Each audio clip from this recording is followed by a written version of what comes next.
Assalamualaikum warahmatullahi wabarakatuh. Selamat berjumpa kembali anak-anakku sekalian. Bahasan kita kali ini adalah tentang skala prioritas dan kebutuhan manusia. Apa yang dimaksud dengan skala prioritas?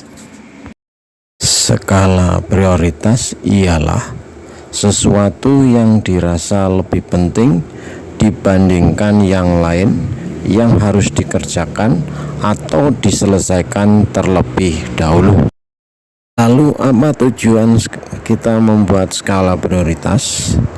Tujuannya adalah untuk mengetahui mana kebutuhan yang harus didahulukan dan mana kebutuhan yang harus ditunda terlebih dahulu. Tujuan skala prioritas berikutnya adalah untuk membantu dalam membuat keputusan yang tepat saat merencanakan anggaran. Dengan menyusun skala prioritas, kita akan dapat beberapa manfaat. Yang pertama adalah kebutuhan utama kita lebih mudah terpenuhi. Yang kedua, keuangan lebih terkendali karena kita mampu memilih yang utama. Yang ketiga, perencanaan keuangan berjalan dengan baik. Dan yang keempat adalah membantu mengukur proses pencapaian tujuan yang kita buat. Lalu, faktor-faktor apa saja yang mempengaruhi skala prioritas? Yang pertama adalah tingkat pendapatan seseorang. Seberapa besar tingkat pendapatan? Yang kedua, status sosial manusia atau masyarakat itu sendiri. Yang ketiga, lingkungan sosial. Dia berada di mana? Lingkungan pendidikan, lingkungan bekerja, dan sebagainya. Lalu yang keempat, status dalam keluarga. Sebagai anak, sebagai bapak, atau mungkin sebagai ibu atau yang lainnya. Berikutnya, cara menyusun skala prioritas. Dalam menyusun skala prioritas, yang pertama adalah kita harus mengetahui dulu kemampuan diri kita sendiri. Yang kedua, kita harus mengetahui kesempatan yang dimiliki seberapa besar. Yang ketiga, memahami tingkat urgensi atau tingkat kepentingan. Mana yang lebih penting, maka itu yang didahulukan. Lalu yang berikutnya, yang keempat, adalah mempertimbangkan kebutuhan kedepannya. Selanjutnya, kita akan menyusun tabel skala prioritas. Dalam menyusun tabel skala prioritas, kita akan mendapatkan 4 unsur. Yang pertama adalah mana unsur yang penting, lalu yang tidak penting, mana yang mendesak, dan mana yang tidak mendesak. Dari tabel ini tampak ada 4 kuadran atau kelompok. Yang pertama adalah kuadran atau kelompok penting dan mendesak. Maka dalam kuadran 1 ini, karena bersifat penting dan mendesak, maka harus kita lakukan sekarang. Suatu contoh adalah kalian sebagai pelajar atau murid, kebutuhan yang penting dan mendesak adalah membeli buku atau alat tulis untuk keperluan belajar di kelas, atau mungkin menyiapkan uang untuk ongkos ke sekolah. Lalu yang kedua adalah penting tetapi kurang mendesak. Contohnya sebagai pelajar adalah membeli buku pelajaran atau membeli LKS. Lalu yang ketiga yaitu kurang penting dan mendesak, atau mendesak tetapi kurang penting. Contohnya adalah membeli sepatu baru karena sepatu lama sudah rusak. Dan yang keempat, kuadran keempat adalah kurang mendesak dan kurang penting, atau kurang penting dan tidak mendesak. Contohnya adalah membeli tas baru dengan model yang terbaru, atau membeli sepatu dengan model yang terbaru. Berikutnya adalah kita akan membahas tentang kebutuhan manusia. Sebelumnya, apa tahu yang dimaksud dengan kebutuhan? Kebutuhan adalah segala sesuatu yang diperlukan manusia untuk mencapai kesejahteraan. Kebutuhan dapat dibagi menjadi beberapa macam, tinggal kita melihat tinjauannya dari sisi mana. Yang pertama adalah kebutuhan menurut intensitasnya. Kebutuhan menurut intensitasnya, yang pertama adalah yang disebut dengan kebutuhan primer. Kebutuhan primer adalah kebutuhan pertama yang harus dipenuhi oleh manusia untuk kelangsungan hidupnya. Contoh, makan, minum, pakaian, tempat tinggal. Yang kedua, kebutuhan sekunder ialah kebutuhan yang sifatnya pelengkap setelah kebutuhan utama atau kebutuhan primer terpenuhi. Contohnya, peralatan elektronik seperti gadget, televisi, dan lain-lain. Dan yang ketiga adalah kebutuhan yang disebut dengan kebutuhan tersier atau lux. Ialah kebutuhan yang dipenuhi setelah kebutuhan primer dan kebutuhan sekunder terpenuhi. Kebutuhan ini sifatnya kepemilikan akan barang-barang mewah. Contohnya, jet pribadi, villa mewah, koleksi mobil sport, dan lain-lain. Yang kedua, kebutuhan menurut waktu. Kebutuhan menurut waktu dibagi menjadi 4. Yang pertama adalah kebutuhan sekarang. Ialah kebutuhan yang pemenuhannya tidak dapat ditunda lagi.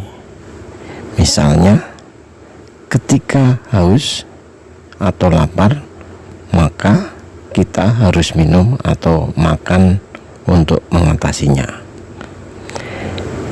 Yang kedua, kebutuhan akan datang. Ialah kebutuhan ini tidak bersifat segera.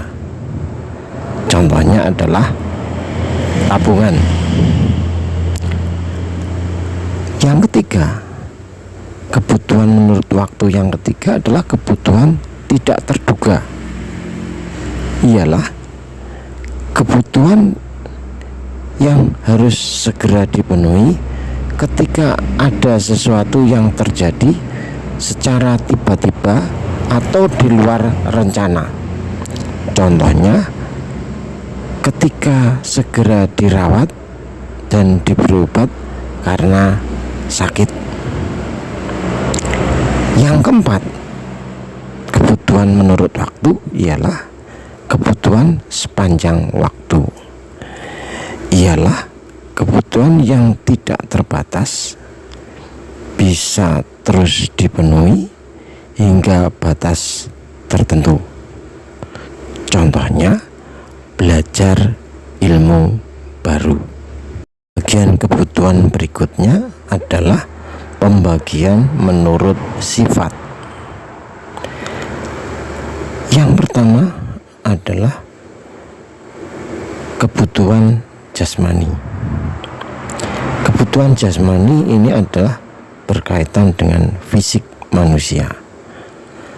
Contohnya adalah olahraga agar tubuh segar atau sehat dan tidak mudah sakit.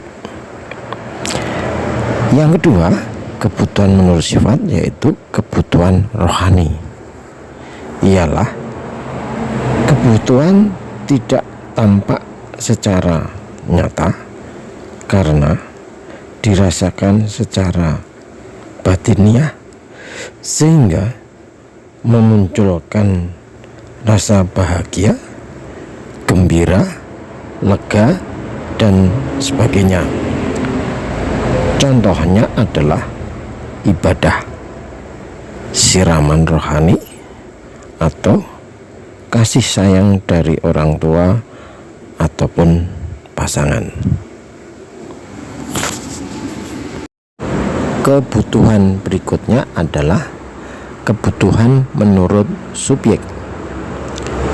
Kebutuhan menurut subjek yang pertama adalah kebutuhan individu, ialah kebutuhan yang bersifat pribadi. Contoh, pelajar membutuhkan seragam, alat tulis, atau buku maupun yang lainnya yang terkait dengan kegiatan belajar mengajar. Lalu atlet maraton akan membutuhkan sepatu lari ataupun pakaian untuk latihan. Yang kedua, kebutuhan menurut subjek adalah kebutuhan sosial, yaitu kebutuhan yang memiliki manfaat bagi banyak orang, sehingga kelompok tersebut merasa lebih sejahtera, tertib, dan aman. Contoh adalah rumah ibadah, rumah sakit, dan lain-lain. Untuk memenuhi kebutuhan tersebut, manusia memerlukan yang namanya alat pemenuhan kebutuhan, ialah segala sesuatu yang dapat memenuhi kebutuhan manusia, baik secara langsung maupun secara tidak langsung. Alat pemenuhan kebutuhan manusia tersebut dapat dikelompokkan menjadi beberapa kelompok. Yang pertama, menurut kelangkaan atau cara memperolehnya. Ada barang ekonomis, yaitu semua barang yang keberadaannya terbatas, sehingga untuk dapat memperolehnya perlu pengorbanan baik secara material maupun fisik. Contoh, beras, minyak goreng, mobil, air minum, dan lain-lain. Yang berikutnya, menurut kelangkaan dan cara memperolehnya adalah disebut dengan barang bebas. Ialah barang yang jumlahnya banyak, sehingga untuk memperolehnya tidak perlu pengorbanan. Contoh, sinar matahari, udara, dan air. Lalu yang kedua, alat pemenuhan kebutuhan manusia yang kedua adalah menurut hubungannya dengan barang lain. Ada barang substitusi, yaitu barang yang dalam penggunaannya saling dapat menggantikan dengan barang lain. Contoh, nasi dengan singkong, gula merah dengan gula putih, dan lain-lain. Yang kedua, menurut hubungannya dengan barang lain, yaitu yang disebut dengan barang komplementer. Ialah barang yang penggunaannya dapat saling melengkapi satu sama lain. Contohnya, motor dengan bensin, kompor dengan gas atau minyak tanah, dan sebagainya. Alat pemenuhan kebutuhan yang ketiga, yaitu kebutuhan menurut tujuan penggunaannya. Yang pertama, yaitu yang disebut dengan barang produksi atau barang modal. Ialah barang yang tidak dapat langsung memenuhi kebutuhan manusia, tetapi melalui proses dahulu baru dapat digunakan. Contoh, lahan, mesin, gedung, dan sebagainya. Yang kedua, menurut penggunaannya, yaitu yang disebut dengan barang konsumsi. Ialah barang-barang yang dapat digunakan secara langsung untuk memenuhi kebutuhan manusia. Contoh, buku tulis, alat tulis, sepatu, baju, dan sebagainya. Yang keempat, yaitu disebut kebutuhan menurut proses pembuatannya. Yang pertama disebut dengan barang mentah. Ialah barang yang belum dapat digunakan untuk memenuhi kebutuhan, tetapi harus melalui proses produksi terlebih dahulu. Contoh, padi, kayu, karet mentah, dan lain-lain. Lalu yang disebut dengan barang setengah jadi ialah barang atau alat pemenuhan kebutuhan yang masih dalam proses produksi. Contoh, benang sebelum dibuat kain, tepung sebelum dibuat roti atau kue. Lalu yang ketiga, yang disebut dengan barang jadi, ialah barang atau alat pemuas kebutuhan yang dapat digunakan untuk memenuhi kebutuhan. Contoh, nasi, kue, alat tulis, tas, baju, dan lain-lain. Selanjutnya, mari kita lihat tentang teori kebutuhan. Ialah teori psikologi yang memicu munculnya motivasi pada seorang individu dalam memenuhi kebutuhan sehari-hari. Mari kita lihat teori kebutuhan yang diungkapkan oleh Maslow yang terkenal dengan teori kebutuhan Maslow. Menurut Maslow, kebutuhan yang paling dasar atau kebutuhan fisiologi. Yang kedua adalah menurut teori Maslow, kebutuhan akan rasa aman. Yang ketiga adalah kebutuhan sosial,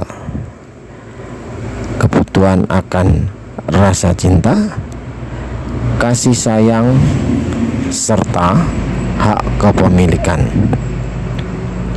Yang keempat yaitu kebutuhan mendapatkan penghargaan. Dan yang kelima, kebutuhan untuk mengaktualisasikan diri.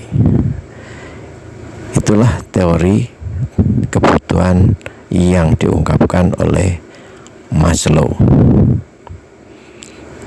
Demikian ulasan materi untuk kali ini. Selamat belajar, semoga bermanfaat, semoga lebih baik untuk kedepannya. Terima kasih atas perhatiannya. Sampai ketemu lagi pada materi-materi berikutnya. Wassalamualaikum warahmatullahi wabarakatuh.